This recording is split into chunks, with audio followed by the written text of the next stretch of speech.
Hello friends. आज की इस वीडियो में हम देखेंगे कि शास्त्रीय भाषा क्या होती है और किसी भी भाषा को शास्त्रीय भाषा का दर्जा क्यों दिया जाता है, कैसे दिया जाता है और इसका क्या महत्व होता है। तो आइए शुरू करते हैं। भारत में शास्त्रीय भाषा का दर्जा देने संबंधी की जो परंपरा थी वो आज़ादी के ठीक बाद पड़ी थी, यानी कि 1947 के बाद।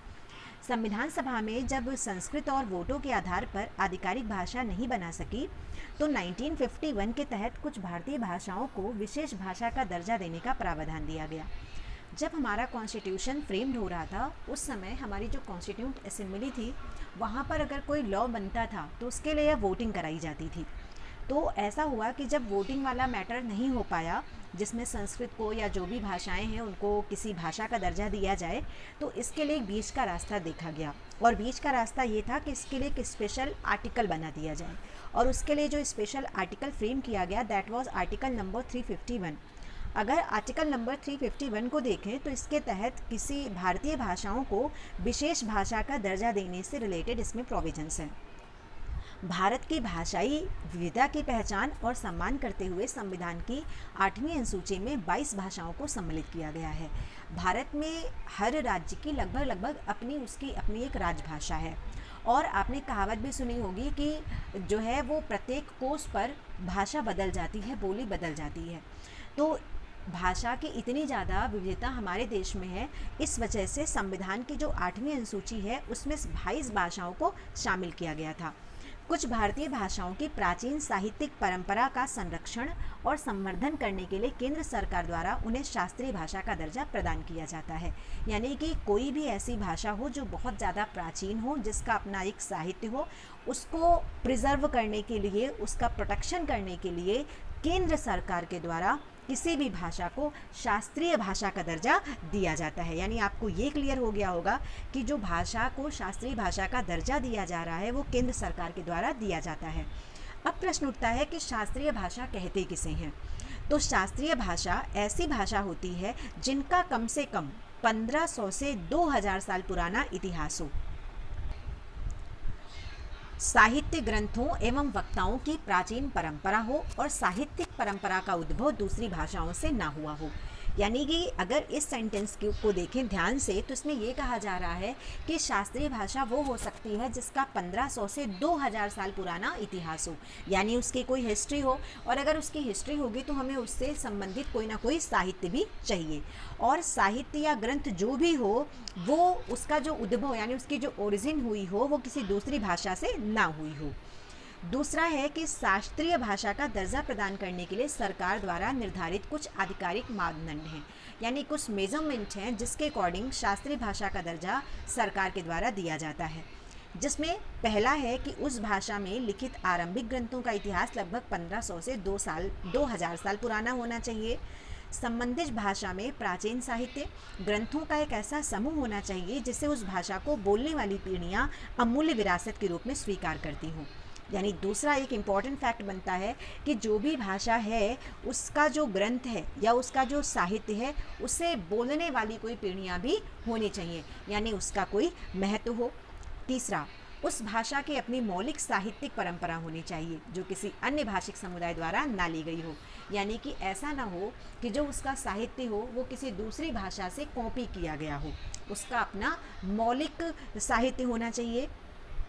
शास्त्रीय भाषा और उसका साहित्य आधुनिक भाषा और साहित्य से भिन्न है, इसीलिए शास्त्रीय भाषा और उसके परवर्ती रूप में विच्छिन्नता हो सकती है। यानी शास्त्रीय भाषा और उसका जो साहित्य होता है ये जो आज की भाषा है और जो आज का साहित्य है उससे काफ़ी अलग होता है। अब भारत सरकार ने शास्त्रीय भाषाओं के रूप में किन भाषाओं को शामिल किया है उसकी अगर एक लिस्ट देखें तो असमी, बंगाली, बोडो, डोगरी, गुजराती, हिंदी, कन्नड़, कश्मीरी, कोंकणी, मैथिली, मलयालम, मणिपुरी, मराठी, नेपाली, उड़िया, पंजाबी, संस्कृत, संथाली, सिंधी, तमिल, तेलुगु और उर्दू को भारत के संविधान की 8वीं अनुसूची में आधिकारिक भाषाओं के रूप में सूचीबद्ध किया गया है। शास्त्रीय भाषा के रूप में भारत सरकार ने 6 भारतीय भाषाओं को शास्त्रीय भाषा के रूप में सूचीबद्ध किया है। यानी कि ये जो भाषाएं हैं इनको संविधान की 8वीं अनुसूची में रखा गया है, लेकिन भारत सरकार ने 6 भारतीय भाषाओं को शास्त्रीय भाषा के रूप में भी लिस्टेड किया है। देखते हैं कि वो शास्त्रीय भाषाएं कौन कौन सी हैं। सबसे पहली भाषा है जिसका नाम है तमिल, जिसके नाम से पता चल रहा होगा कि ये भाषा दक्षिण भारत की है और तमिलनाडु राज्य से संबंधित होगी। तो ये द्राविड़ भाषा परिवार की प्राचीनतम भाषा शैली मानी जाती है। अगर आपको यहाँ पर द्राविड़ शब्द समझ में नहीं आ रहा है या शैली आपको समझ में नहीं आ रही है, तो हमारा एक वीडियो है जिसमें हमने आपको भाषा से संबंधित जितनी भी शैलियाँ हैं उनके बारे में डिटेल में बताया है। तो द्राविड़ भाषा परिवार की ये प्राचीनतम भाषा शैली का तमिल माना जाता है। विश्व के विद्वानों ने संस्कृत, ग्रीक, लैटिन आदि भाषाओं के समान तमिल को भी अति प्राचीन तथा संपन्न भाषा माना है। ये भारत के संविधान की 8वीं अनुसूची में सूचीबद्ध 22 भाषाओं में से एक है। भारत सरकार ने 2004 में इस भाषा को भारत की शास्त्रीय भाषा के रूप में सूचीबद्ध किया था, यानी तमिल को शास्त्रीय भाषा का दर्जा वर्ष 2004 में दिया गया था। दूसरी भाषा की बात करें तो दूसरी भाषा है जिसको हम लोग देववाणी के नाम से जानते हैं और वो भाषा है संस्कृत। ये हिंद आर्य भाषा है जो हिंद यूरोपीय भाषा परिवार की एक शाखा है। संस्कृत भारत की कई लिपियों में लिखी जाती रही है, लेकिन आधुनिक युग में देवनागरी लिपि के साथ इसका विशेष संबंध है। देवनागरी लिपि वास्तव में संस्कृत के लिए ही बनी है, इसलिए इसमें हर एक चिन्ह के लिए एक और केवल एक ही ध्वनि है। ये भारत के संविधान की 8वीं अनुसूची में सूचीबद्ध 22 अनुसूचित भाषाओं में से एक है और भारत सरकार के द्वारा 2005 में इस भाषा को भारत की शास्त्रीय भाषा के रूप में सूचीबद्ध किया गया था। तो हिंदी की जो देवनागरी लिपि होती है और संस्कृत की जो ब्राह्मी लिपि होती है, इसमें बहुत ज़्यादा अंतर नहीं होता है और इसकी सबसे खास बात ये होती है कि इसमें प्रत्येक ध्वनि के लिए एक प्रतीकात्मक चिन्ह होता है और जो चिन्ह होता है उसका उच्चारण भी वही किया जाता है। जबकि अगर हम दूसरी भाषाओं की बात करें तो वहाँ पर जो अक्षर होते हैं, जो ध्वनि होती है, हो सकता है कि उनका उच्चारण परिस्थितियों के अनुसार बदल जाए। जैसे उदाहरण के रूप में देखें, अगर आपने का लिखा है तो का ये हर स्थिति में का ही रहेगा, का उच्चारण कभी कुछ और नहीं हो सकता। लेकिन अगर हम किसी दूसरी भाषा की बात करें, जैसे मान लीजिए हम बात कर रहे हैं अंग्रेजी की, अब अंग्रेजी में ज़्यादातर अक्षर ऐसे होते हैं जिनका उच्चारण परिस्थिति के अनुसार बदल जाता है। जैसे उदाहरण के रूप में हम देखें कि सी को कभी का भी कहा जाता है, सी को कभी सा भी कहा जाता है। अगली भाषा है जिसका नाम है तेलुगु। ये द्रविड़ भाषा परिवार के अंतर्गत आती है। ये भाषा आंध्र प्रदेश तथा तेलंगाना के अलावा तमिलनाडु, कर्नाटका, उड़ीसा और छत्तीसगढ़ राज्यों में भी बोली जाती है। तेलुगु के 3 नाम प्रचलित हैं, तेलुगु, तेनुगु और आंध्रा। ये भारत के संविधान की 8वीं अनुसूची में सूचीबद्ध 22 अनुसूचित भाषाओं में से एक है। भारत सरकार ने 2008 में इस भाषा को भारत की शास्त्रीय भाषा के रूप में शामिल किया था।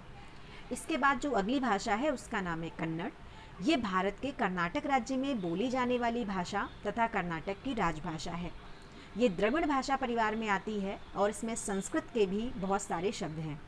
कन्नड़ भाषी लोग इसे कहा करते हैं सिरिगनड, ये उसका स्थानीय नाम है। यहाँ भारत के संविधान की 8वीं अनुसूची में सूचीबद्ध 22 अनुसूचित भाषाओं में से भी ये एक है। भारत सरकार ने 2008 में इस भाषा को भारत की शास्त्रीय भाषा के रूप में सूचीबद्ध किया था। अगली भाषा है जिसको हम कहते हैं मलयालम। द्रविड़ भाषा परिवार के ये भी उसी के समकक्ष आती है। ये भारत के संविधान की 8वीं अनुसूची में सूचीबद्ध 22 अनुसूचित भाषाओं में से एक है और भारत सरकार के द्वारा 2013 में इसे भारत की शास्त्रीय भाषा के रूप में सूचीबद्ध किया गया था। अंतिम जो भाषा है उसका नाम है ओडिया। आधुनिक भारत आर्य भाषा परिवार के अंतर्गत ये आती है।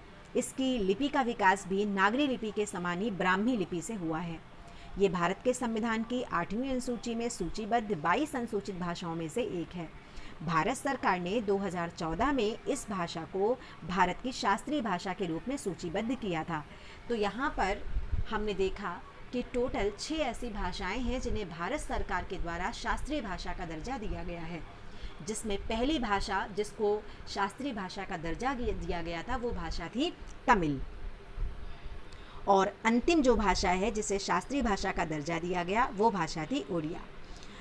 आधुनिक भारत शास्त्रीय भाषा का दर्जा प्राप्त होने के पश्चात केंद्र सरकार उक्त भाषा को निम्नलिखित लाभ प्रदान करती है। यानी कि अगर किसी भाषा को शास्त्रीय भाषा का दर्जा प्राप्त हो जाता है तो उसे कुछ लाभ मिलने लगते हैं, जैसा संबंधित भाषा के प्रतिष्ठित विद्वानों को प्रतिवर्ष 2 बड़े सम्मान देने की व्यवस्था। यानी कि जितनी भी भाषाएं हैं जिनको शास्त्रीय भाषा के अंतर्गत शामिल किया गया है, उस भाषा से संबंधित प्रत्येक वर्ष 2 बड़े सम्मान दिए जाते हैं। उस भाषा में अध्ययन के लिए उत्कृष्ट केंद्रों की स्थापना की जाती है। इसके अलावा यूजीसी यानी कि यूनिवर्सिटी ग्रांट कमीशन यानी विश्वविद्यालय अनुदान आयोग से आग्रह कर आरंभिक तौर पर केंद्रीय विश्वविद्यालयों में संबंधित भाषा में विशेषज्ञता प्राप्त प्रतिष्ठित शोधार्थियों के लिए शास्त्रीय भाषा की कुछ सीटें भी आरक्षित करवा ली जाती हैं। तो होपफुली आपको ये वीडियो हमारा समझ में आया होगा कि शास्त्रीय भाषा क्या है और किसी भी भाषा को शास्त्रीय भाषा घोषित करने के बाद कौन कौन से लाभ मिलने शुरू हो जाते हैं। Thank you.